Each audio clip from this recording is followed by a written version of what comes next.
Muito bem, olha só, nós já estamos assim preparados aqui para, mais uma vez, iniciarmos com a palavra de Deus. Eu tenho certeza que você aí do outro lado também está preparado, está preparada para mais uma porção da palavra do Senhor. Então, se estamos prontos, apertemos os cintos, porque o programa Abba Pai está no ar.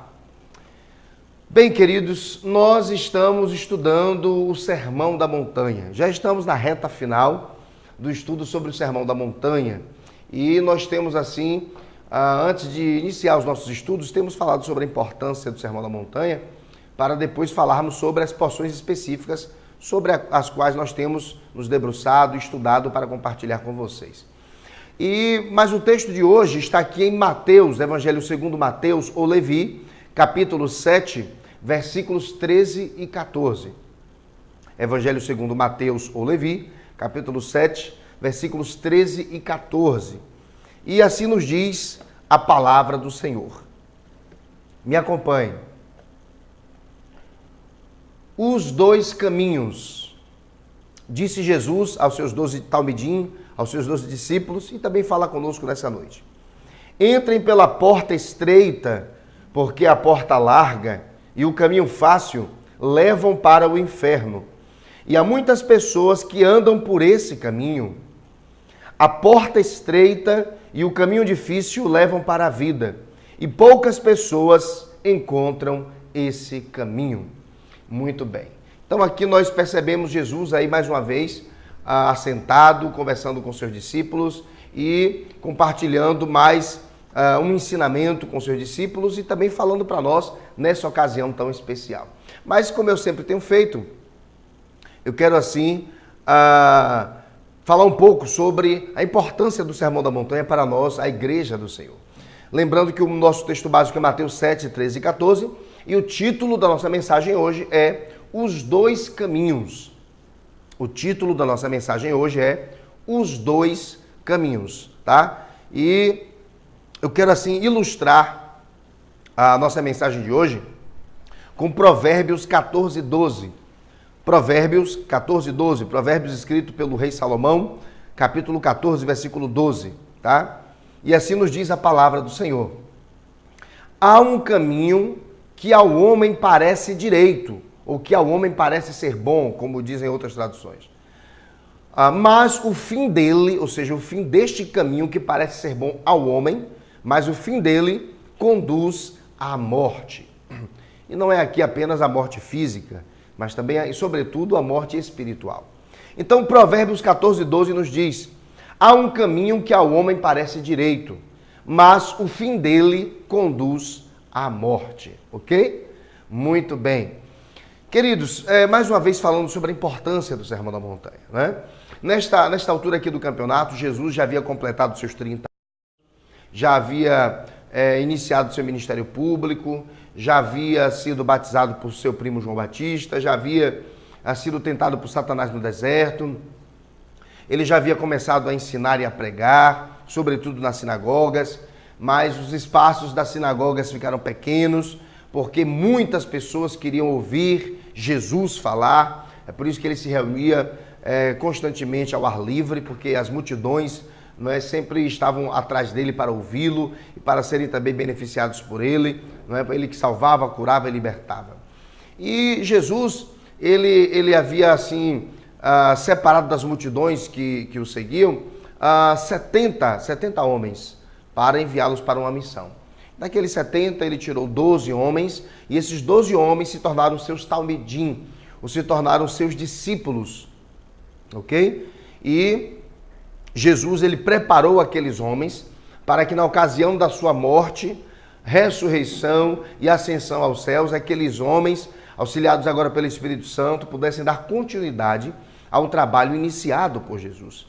E Jesus, como qualquer rabi daquela época, como qualquer mestre daquela época, não é? Ele agora vai treinar seus 12 discípulos. Ele se afasta das multidões, nessa ocasião aqui do Sermão da Montanha, né? Ele se afasta das multidões e ele, segundo alguns estudiosos, ele vai para uma montanha em Cafarnaum e ali, como qualquer rabi, como qualquer mestre, ele agora tem os seus 12 discípulos, ou tem seus discípulos. Como qualquer mestre agora, ele se assenta para ensinar aos seus discípulos se assentam diante dele.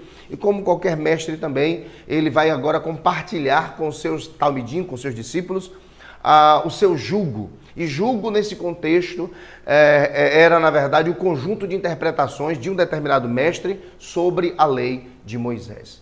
Nós sabemos que era muito comum que o mestre tivesse seus discípulos, que ele compartilhasse com seus discípulos o seu jugo ou as suas interpretações da lei de Moisés, para que seus discípulos eles pudessem beber da fonte do seu mestre.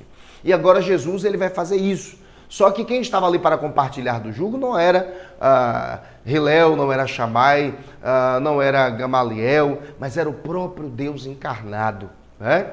E ao contrário dos outros mestres e rabinos, que compartilhavam seu jugo por meio de papiros, pergaminhos, enfim, Jesus ele o faz de um modo muito simples, né? Ele faz de forma oral, tá? Ele conversa com os seus 12 discípulos e compartilha com eles a sua interpretação da lei de Moisés, que é a única interpretação verdadeira, ok? Porque a interpretação do homem, ela está fadada a alguns erros, algumas limitações, mas aqui é o próprio Deus interpretando a sua própria lei. Jesus havia entregado a lei para Moisés, né? Lá no Monte Sinai, e agora ele está em carne e osso dando um novo significado, ou ressignificando essa lei, ou separando a lei de fato que Deus havia dado a Moisés das leis criadas pelos homens, sobretudo pelos escribas, não é? Estava separando essas leis aí, a de Deus, da dos homens, para enfatizar apenas aquilo que Deus havia ensinado como princípio, inicialmente para Israel e depois para a humanidade. Então Deus ele está aí compartilhando na pessoa de Jesus a sua própria interpretação da sua lei. E que privilégio, não é, para aqueles discípulos e para nós. Porque embora o discurso de Jesus tenha sido oral, mas nós sabemos que Mateus se preocupou em registrar, não é, aquele discurso, ou pelo menos parte dele, e ele está aqui para a nossa edificação. Amém? E, como eu tenho o costume de dizer, assim como todo país tem a sua Constituição Federal, tá? O reino dos céus, ou o reino de Deus, o Malekut Shamaim, também tem a sua Constituição Federal, que é o Sermão da Montanha, que está aqui no Evangelho de Mateus, do capítulo 5 ao capítulo 7. Mas vamos lá, vamos agora avançar para o texto de hoje, porque Deus certamente quer falar comigo e com você. Repetindo o nosso texto básico, Mateus 7, 13 e 14, o título Os Dois Caminhos, ilustração Provérbios 14 e 12. Que há um caminho que ao homem parece ser direito, mas o final dele conduz à morte. Queridos, o texto nos fala assim, versículo 13, entrem pela porta estreita, porque a porta larga e o caminho fácil levam para o inferno, e há muitas pessoas que andam por esse caminho. 14, a porta estreita e o caminho difícil levam para a vida, e poucas pessoas encontram esse caminho. Nessa porção do sermão de Jesus, o Sermão da Montanha foi um sermão politemático, um sermão com vários temas. Jesus falou de muitos assuntos no Sermão da Montanha. E agora ele vai falar sobre salvação e perdição. E ele, mais uma vez, vai lançar mão de uma ilustração para falar disso, deste tema, salvação e perdição. E aqui nos versículos 13 e 14, nós podemos separar algumas expressões que vão deixar bem claro que só existem dois caminhos, não é, por meio dos quais o homem ele pode seguir. E ele tem que escolher ou um ou outro. Não é? Ou um ou outro. E a salvação aqui, exibida por Jesus ao longo desse seu pequeno discurso, ela se mostra por meio de algumas expressões que eu pensei aqui do versículo e separei para nós. Então, se a gente for ler os versículos 13 e 14, vamos perceber que algumas expressões estão associadas à salvação. Quais são elas? Porta estreita está associada à salvação. Caminho difícil está associado à salvação. Vida está associada à salvação. E poucas pessoas, não é, estão aí associadas a salvação. São expressões nesses dois versículos que estão associadas à salvação. Então a pessoa que quer ser salva, ela tem que passar pela porta estreita, ela deve caminhar por um caminho difícil, através dessa sua dura lida ela vai ter vida, tá? E infelizmente serão poucas as pessoas que quererão andar por esse caminho que conduz à salvação, tá? Que é um caminho de renúncia e que não é fácil. E eu fui assim buscar alguns versículos que ratificam que cada uma dessas expressões aponta para Jesus. E, por exemplo, a primeira expressão que eu li foi porta estreita. Jesus associa a porta estreita com a salvação. E quem é essa porta estreita na Bíblia? Essa porta estreita é Jesus. E ele ratifica, ele confirma que ele é esta porta. Quando ele diz lá em João capítulo 10, versículo 9: eu sou a porta. Se alguém entrar por mim, salvar-se-á, e entrará e sairá e achará pastagens. Que maravilha, Jesus é essa porta, não é? As pessoas que entraram na arca juntamente com os animais, elas passaram pela porta da arca, que se fechou, o anjo fechou por trás, né, por fora na verdade, e depois que as águas desceram, aquela porta se abriu e eles saíram e acharam pastagens. Algum estudioso fez uma certa associação entre aquela porta da arca e a porta que é Jesus. Aquela porta da arca, segundo alguns estudiosos, aponta para Jesus. Porque também quem entra por Jesus, não é, certamente vai ser protegido aí do dilúvio do pecado e certamente na ocasião do arrebatamento da igreja subirá com vestes brancas e colírio nos olhos. Amém? Muito bem. E uma outra expressão aqui que está associada à salvação é caminho difícil. Caminho difícil. E caminho também é um vocábulo associado a Jesus aqui no Novo Testamento. E eu descobri aqui em João capítulo 14, versículo 6, o versículo nos fala assim: respondeu-lhe Jesus: eu sou o caminho, a verdade e a vida. Ninguém vem ao Pai senão por mim. Jesus é o caminho. Jesus é o novo e vivo caminho que nos conduz a Deus. Quando Jesus ele morreu ali na cruz, seu corpo foi rasgado. Então o corpo de Cristo foi rasgado exatamente para que por meio do Cristo cheguemos até Deus por meio desse novo e vivo caminho. Jesus, ele é o caminho, não é? Assim como ele é a porta estreita, ele é o caminho estreito, tá? E a outra expressão associada à salvação é vida. E a vida é mais uma das formas do Novo Testamento de se dirigir a Jesus. E ele mesmo dá provas de que ele é a vida. João capítulo 11, versículo 25, não é, nos fala assim: declarou-lhe Jesus: eu sou a ressurreição e a vida. Quem crê em mim, ainda que morra, viverá. Foi o que aconteceu com o próprio Lázaro. Era amigo íntimo de Jesus, cria que Jesus era o próprio Deus encarnado, não é? Morreu e Jesus o ressuscitou. Só que Lázaro ele foi ressuscitado ali e lá adiante certamente ele morreu, não é? Mas ele ressuscitará novamente, a verdadeira ressurreição, a definitiva, que é a ressurreição do último dia, quando Jesus vier arrebatar a sua igreja. Então Jesus, ele é essa vida, não é? Vida que vence a morte. E a outra expressão associada à salvação é poucos escolhidos, tá? Poucos escolhidos. Então, a pessoa que quer salvação, ela tem que passar pela porta estreita, que é Jesus. Ela tem que andar pelo caminho difícil, que é Jesus, para que ela tenha a vida, que é Jesus, e para que ela seja uma das poucas pessoas que serão salvas. Não é que são poucas porque são poucas, enfim, não estou querendo dizer isso. É porque a Bíblia diz que muitos são chamados, como está aqui no versículo, e poucos são escolhidos. Olha o que é que diz aqui, né? Mateus 22, 14. Porque muitos são chamados, mas poucos escolhidos. Infelizmente, a maioria da humanidade passará a eternidade no sofrimento eterno, longe de Deus. Por quê? Porque não quis ouvir o Evangelho, não quis moldar a sua vida de acordo com os ensinamentos do Cristo, então ganharam a sua vida aqui para perdê-la na eternidade.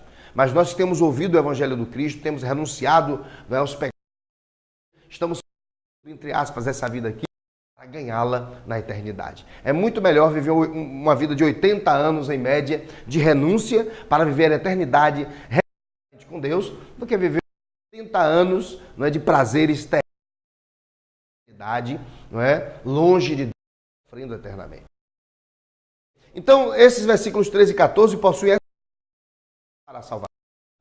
Fala de o caminho que conduz à perdição e o caminho que conduz à salvação. Agora, eu também pensei as expressões que estão associadas à perdição. E quais são as expressões que estão associadas à perdição? Porta larga, caminho fácil, inferno e muitas pessoas. São expressões que estão associadas à perdição, perdição eterna, ok? E perceba bem que Jesus, quando ele ensinava, quando ele pregava e ele falava sobre o reino de Deus ou o reino dos céus, ele sempre deixava bem claro que ser cristão é para todo mundo, mas ao mesmo tempo não é para qualquer um. Por que é para todo mundo? Porque Deus quer que todos sejam salvos. Mas por que não é para qualquer um? Porque não são todas as pessoas que estão dispostas, tá, a negar-se a si mesmo, a negar-se a si mesmas, a tomarem as suas cruzes e seguirem Jesus. Não. Muitas pessoas preferem se entregar à tentação do que sentir o sabor amargo da sua renúncia. Você entende isto? Então, Jesus, ele é a porta estreita, tá? Mas o pecado representa a porta larga. Jesus é o caminho difícil, o pecado representa o caminho fácil. Jesus representa a vida, o pecado representa o inferno. Jesus, ele conviverá eternamente com poucas pessoas, mas infelizmente o pecado levará muitas pessoas à perdição eterna, porque Deus é amor, mas ele também é justiça, tá? E da mesma forma que existem Deus, os anjos e os céus, existem também Satanás, os demônios e o inferno, e nós estamos no meio aí de uma grande guerra, sendo que o maior campo de batalha aí do mundo, não é? É exatamente a nossa mente, onde aqui guerreiam, não é? Aqueles pensamentos que nos chegam por meio dos anjos, que vêm da parte de Deus, e aqueles pensamentos que nos chegam por meio dos demônios, da parte de Satanás, e é exatamente aqui que precisamos vencer essas lutas que se travam dentro de nós todos os dias e todas as horas, tá? Porque nós sabemos que o pecado para Deus não é aquele que você pratica, mas é aquele que você engendra, é aquele que você pensa e maquina na sua mente. Muito bem. Então, já percebemos que Jesus, ele pregava com muita sinceridade, ele sempre deixou claro que o evangelho tem pétalas, mas também tem espinhos, e eu não poderia fazer o contrário, irmãos. Eu tenho que fazer diferente do que muitos colegas aí têm feito, pregado o evangelho de rosas, pregado o evangelho simplesmente de bens materiais, não é? De cura física, tudo isso faz parte do reino de Deus, mas a ênfase não está sobre isso. E aí, muitas vezes, esse evangelho pregado desta forma faz com que pessoas se dirijam aos templos não com o objetivo de conhecer o Cristo para serem semelhantes a Ele, mas com o objetivo de receber alguma coisa do Cristo. E isso entristece a Deus. E é por isso que muitos são chamados e poucos são escolhidos. Porque são poucos os que olham para o rosto de Jesus, não é? Esperando ser mais semelhantes a Ele. A maioria olha para suas mãos, desejosas de receberem aquilo que Ele pode lhes dar. Muito bem.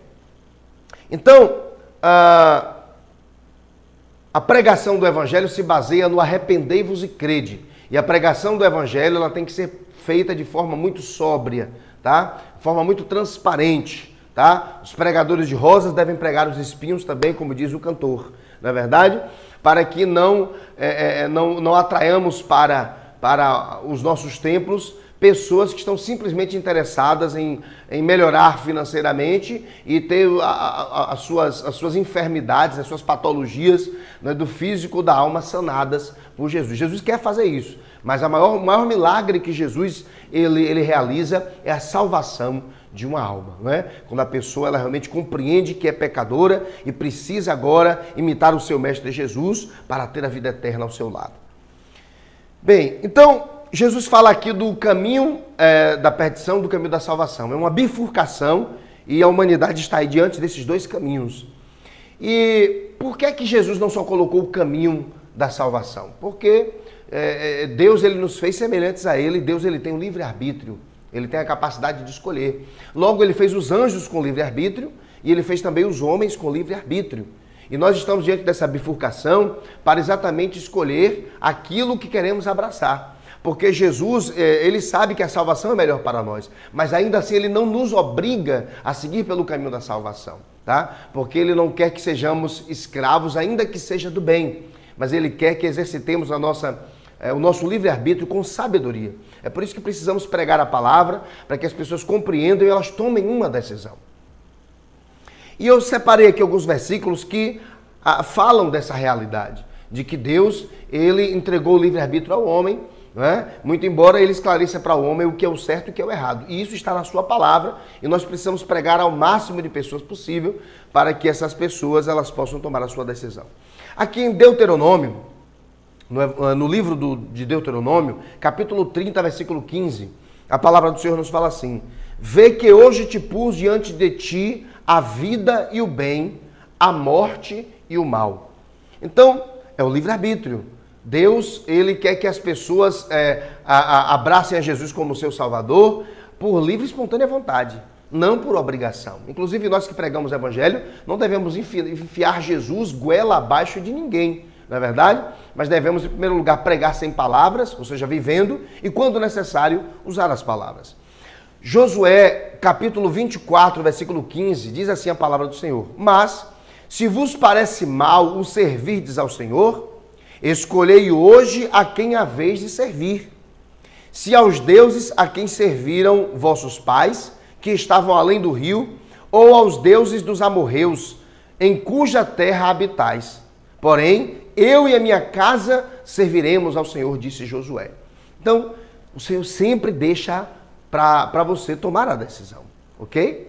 E Jeremias 21:8 fala assim: e a este povo dirás, assim diz o Senhor, eis que ponho diante de vós o caminho da vida e o caminho da morte. Então Deus, ele é inteligente, Deus, ele tem livre-arbítrio, né? Ele é quem escolhe, ele é quem faz as suas escolhas, nada lhe é imposto. E ele achou interessante compartilhar isso conosco. Por isso que nós também somos imagem e semelhança de Deus, nesse aspecto também, porque temos o livre-arbítrio, ok? Então se a pessoa ela escolhe a perdição, então ela escolhe a perdição. Se ela escolhe a salvação, escolhe a salvação. E a depender de qual seja a escolha, a pessoa vai ter as consequências positivas ou negativas. Você entende isto? Muito bem. Deixa eu adiantar aqui, porque o tempo está passando depressa. Em uma das fontes às quais eu recorri, o autor do estudo, ele colocou 4 diferenças entre os dois caminhos. O caminho da perdição e o caminho da salvação. O caminho que conduz ao inferno, o caminho que conduz ao céu. O caminho do mal e o caminho do bem. E esse estudioso, ele fez essas 4 colocações que diferenciam esses dois caminhos. Eu quero ler para você aqui agora, porque eu achei muito interessante para compartilhar com todos agora, em nome de Jesus. E o primeiro tópico, ele fala sobre aqui a diferença entre os dois caminhos. Falando sobre a diferença entre os dois caminhos, ele coloca aqui 4 tópicos. O primeiro, a diferença entre os dois caminhos é a diferença entre o fácil e o difícil. E ele colocou: em certa oportunidade, Edmund Burke pronunciou um grande discurso no parlamento inglês, onde era deputado. Ao terminar, alguns observaram que seu irmão, Richard Burke, estava submerso em profundos pensamentos. Perguntaram-lhe o que estava pensando e respondeu: estava me perguntando como fez Edmund para monopolizar todo o talento de nossa família. Mas depois lembrei que quando todos nós estávamos jogando, ele estava invariavelmente trabalhando. Que coisa interessante, não é? Eu sempre gosto de dar esse exemplo que vou dar aqui agora. Quando uma pessoa ela quer passar no vestibular para fazer a universidade, né, fazer uma faculdade, ela tem que abrir mão de muita coisa para ser aprovada. Ela precisa deixar de frequentar, né, as festas, frequentar as rodas dos amigos, ela tem que procurar dormir um pouco mais tarde, acordar um pouco mais cedo, né? Ela abre mão de muitos programas para poder se debruçar sobre os livros, para absorver o máximo de conhecimento possível, para que no dia da prova ela possa fazer uma boa prova, para que ela seja aprovada. Não é verdade? Então qualquer pessoa que quer entrar em uma faculdade, em uma universidade, ela tem que abrir mão de uma série de coisas para ter mais tempo para estudar, para que ela seja aprovada. E só depois de muito esforço, não é? Se ela fizer uma boa prova, é que ela vai ver o seu nome ali entre os aprovados e ela passa a estudar, não é? Naquela faculdade, naquela universidade, enfim. Então, se para alguém ingressar na universidade, na faculdade, não é tão simples, a pessoa tem que renunciar a muita coisa, será que para entrar no reino dos céus, no reino de Deus, ou para viver eternamente com o Senhor, será que também isso não exige renúncias? Claro que sim. Nós sabemos que sim. Não é? Precisamos renunciar tudo aquilo que nos leva a pecar. Ok? Então, a gente tem que entender que, por exemplo, eu vou dar o exemplo do reality show. Não é? Existem os reality shows aí, onde algumas pessoas ficam confinadas em um determinado lugar, cheio de câmeras, e elas ali, elas abrem mão de algumas coisas que elas gostariam de falar, de algumas atitudes que elas gostariam de ter, para o que agradar ao público que assiste, a fim de que ela seja a campeã daquele reality show. Não querendo comparar mal, mas nós também estamos aqui neste mundo. E a Bíblia diz que os olhos do Senhor estão a contemplar os bons e os maus. O Senhor nos observa a todo tempo. E é extremamente importante que procuremos abrir mão de algumas coisas que desagradam a Deus, exatamente para que sejamos campeões da salvação, não é? A fim de que moremos eternamente no Senhor das luzes. Amém, amados?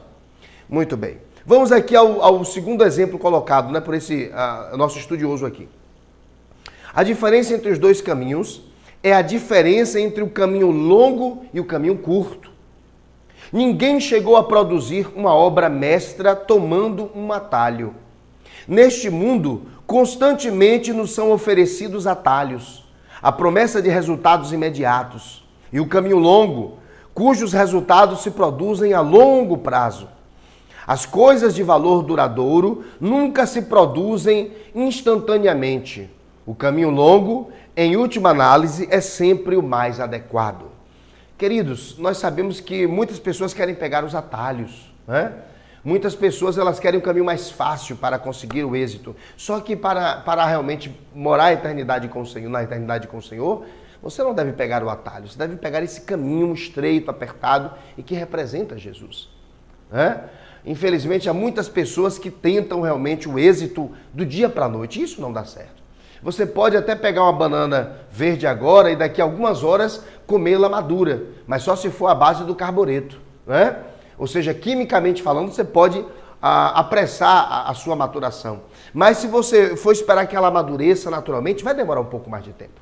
Você entende isso? Então assim também são as coisas espirituais. Precisamos ter paciência, né? Sobretudo nós pastores, jovens, que abrimos uma igreja. Eu quero dar esse exemplo aqui, né? Nós que estamos de igrejas jovens, queremos ver o crescimento, mas precisamos saber esperar no Senhor. Ninguém sai da barriga da própria mãe com a idade que tem hoje, não é verdade? Eu não saí do útero de minha mãe com esse tamanho que eu tenho hoje, né? Saí pequenininho, mas com o tempo eu fui crescendo. Então no reino de Deus eu sempre gosto de falar isso, tá? Tudo começa pequeno, mas há uma regra, há o crescimento saudável quando nós damos as mãos ao nosso Senhor Jesus, amém? O terceiro exemplo que nós temos aqui é o seguinte: a diferença entre os dois caminhos é a diferença entre o caminho disciplinado e o indisciplinado. Nada se obteve jamais sem uma estrita disciplina. Muitos atletas e muitos homens comuns arruinaram suas possibilidades por abandonar a disciplina e permitir uma atitude descuidada. Queridos, não há vitória sem disciplina, não é? Há um adágio que diz que sem o esforço da busca, não há alegria do encontro. Precisamos sim renunciar, né? 10% de inspiração, 90% de transpiração disciplinada. Nós precisamos ter alvos de curto, médio, longo prazo no Senhor. E precisamos abrir mão de muitas coisas para obtermos o êxito. Assim é para conseguir a salvação, né? Para se conseguir a salvação não é algo fácil. Para se conseguir a salvação, a gente não chega lá por um caminho curto. E para se conseguir a salvação, não vamos conseguir de forma indisciplinada, não. Mas será de forma disciplinada, ok? Muito bem. E o quarto e último exemplo. A diferença entre os dois caminhos é a diferença entre o trabalho reflexivo e a irreflexão. Ninguém escolheria o caminho fácil, curto e indisciplinado se refletisse sobre o assunto. Qualquer pessoa que para refletir, ela consequentemente abre mão da vitória fácil. Porque ela compreende que a vitória fácil traz consigo, ou traz a reboque, algumas consequências desastrosas. Você entende isto? Muito bem. Então, eu cheguei aqui ao final da nossa mensagem de hoje. Os dois caminhos, o caminho da salvação e o caminho da perdição. Em qual caminho você está trilhando nesse exato momento? Para onde você está caminhando? Para a perdição ou para a salvação? É o que o Senhor Jesus me pergunta nessa noite, é o que Ele lhe pergunta também nesta ocasião. Você entende? E responda agora positivamente, de fato, se você estiver no caminho da perdição, seja sincero, tá? E fale com Deus que você quer trilhar pelo caminho da salvação. E certamente Ele lhe dará o seu Espírito, e o Espírito de Deus lhe levantará desse chão e lhe dará condições de caminhar para a vida eterna. Não será uma vida fácil, deixa eu lhe adiantar antecipadamente, mas também uma vida de muitas bênçãos e de muitas surpresas maravilhosas. Amém? Se você quiser ampliar mais o conhecimento sobre esses dois caminhos, sobre a porta estreita e larga, você pode ler Lucas capítulo 13, do versículo 22 ao versículo 30, porque Jesus está abordando, de certa forma, esse tema que nós acabamos de compartilhar com vocês. Amém? Bem, o nosso próximo estudo será os falsos profetas. Olha, esse estudo vai ser muito importante. A chapa vai ferver aqui, tá certo? Os falsos profetas. E a passagem está aqui na sequência. Mateus 7, de 15 a 20. Mateus 7, de 15 a 20, os falsos profetas. Leia, estude. E certamente na próxima ocasião, querendo Deus, estaremos aqui reunidos para estudarmos essa porção. Vamos orar? Oremos em nome de Jesus. Deus amado, muito obrigado porque o Senhor deixou este manual para nos ensinar, meu Deus, de que forma teremos êxito na nossa vida aqui na terra e desaguando lá no céu. Deus, muito obrigado por esta porção da Tua palavra que nos deixa bem claro que só há duas estradas, dois caminhos, duas opções. E que o Teu Espírito nos ajude, Senhor, a escolher a melhor opção, que é a porta estreita, que é o caminho estreito, que é a vida, onde poucas pessoas estão passando, mas futuramente se sentirão recompensadas.